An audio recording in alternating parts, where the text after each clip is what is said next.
Good morning. This is Apostle King Favor. This morning, I want to specially bring you a word on the importance and the power of giving. The Bible said, "Give, and it shall be given unto you. Good measure, shaken together, running over, shall men give into your bosom." Giving is one of God's secret weapons into financial blessings. For as many of you that want God's blessings, that want God's financial open heaven, that want God's supernatural financial blessings upon your life, you need to be giving.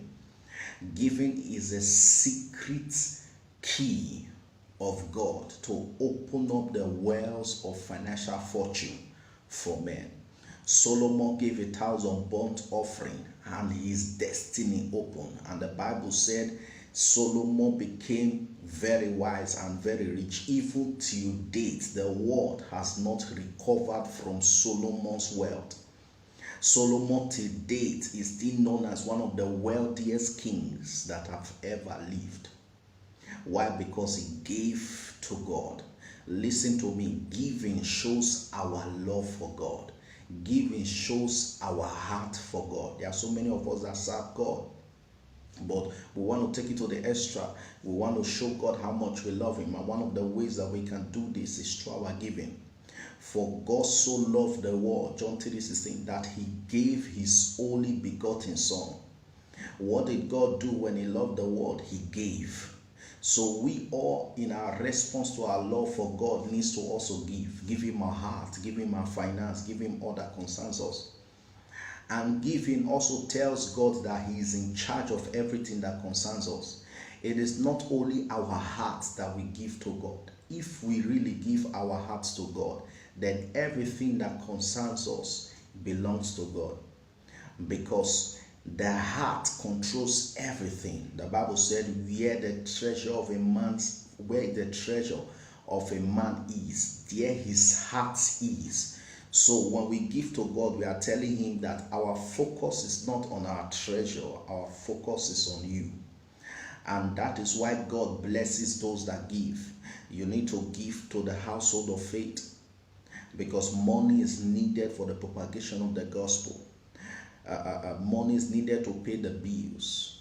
The pastor will not bring his blood to pay the bills. The pastor will not cut his hands to pay the bills. It takes money. Money is needed for the expansion of God's kingdom. Reaching out to more souls costs money. Publicity costs money. Printing tracts costs money. Printing handbills costs money. Money is needed to reach out to the poor. Jesus said, he said, he that giveth water to the least of my brethren, said, he has done it to me. And the same scripture said, he said, and they responded, said, when did we see you that we didn't give you water? When did we see you hungry that we didn't give you food? He said, what you do to the least of my brethren, you do to me. So when you are giving to God's children, when you are giving in the household of faith, you are doing it to God.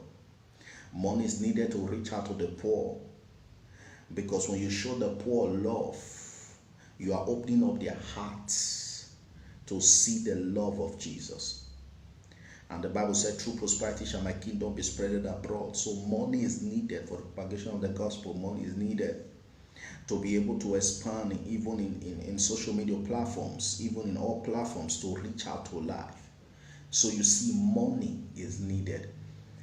And God plants us as rich men and women, even those of us that are still believing God to attain great height in finance. The ones and the little that we have, God have given unto us, not just for our consumption alone, but for the propagation of the gospel, for the moving forward of his work. So we all need to be putting in our resources, putting in our money, putting in our time, putting in our resources for the propagation of the gospel. You ought to be calling the apostle right now. Say, Apostle, I want to put in this and that. I want to give $1,000. I want to give $10,000. I want to give this for the propagation of the gospel. I want to give this for the propagation of the gospel. I want to give this for the ministry to reach out to people in Africa. I want to give this for the ministry to be able to reach out to people in Asia. I want to give this for the ministry to be able to reach out to people in the United States. You ought to be calling right now, because true prosperity shall my kingdom, says the Lord, be spreaded abroad. The kingdom and God's purpose need to be in our heart. As we show our love for God, as our love and our heart is for God, we need to show Him, and we need to show it by being interested in what God is interested in. And what is God interested in? Souls. What is God interested in? The propagation of the gospel. And that is what you need to be interested in. You need to be putting your money, you need to be putting your time, you need to be putting your resources. That's why some people pray and their prayers are not answered. That's why some people, they seek financial open heaven and they don't get it. That's why some people, they are praying for years. Oh God, change my story. Oh God, change my life. Oh God, do this, do that. They don't get it. Why? Because they are seeking after God, but their heart is not in the interest of God. You are seeking for God to do something in your life. And what else? Your heart is not in God. Your heart is not even for God. You are not interested about God, but you want God to be interested about you. It does not work that way. But though God so loved the world, even when we did not love Him, God died for us even when we did not know Him. But now that we have known Him, and now that we are knowing Him, it is good that we are interested in what God is interested in. It is good that our hearts begin to pant after the things of God. It is good that we begin to show God, we begin to tell God that God, all my resources, everything that I have is for you. That is one prayer that I pray every day. I say, Father, Lord, what I have is for you. All my resources, everything, my money is for you. If you speak to me today to give my car, I'm giving my car because it is for you.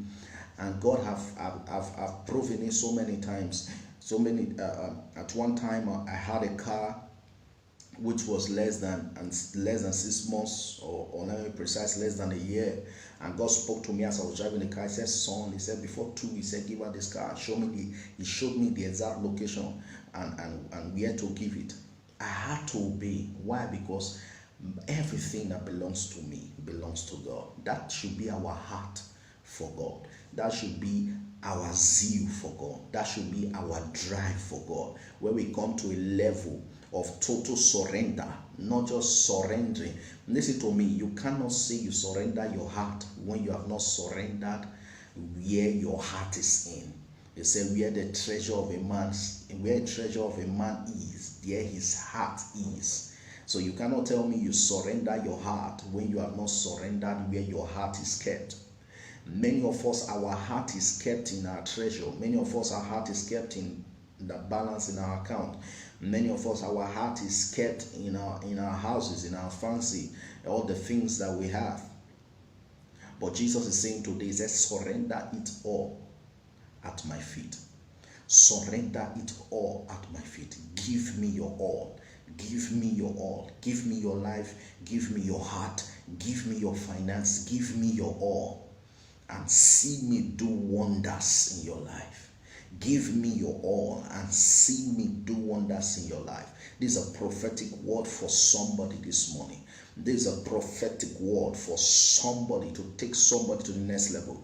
This is a prophetic word to change your life. Jesus is saying, give me your all and see me change your life. Give me your all and see me transform your destiny. Give me your all and see me take you to the next level. This word is for you. This word is for somebody. This word is prophetic. And as you yield to it and begin to call Apostle, write to us right now for us to send you all mediums of transfer so that it can be able to give and be a blessing to this household of faith. And as you do this, I see this prophetic word being a reality in your life. God bless you.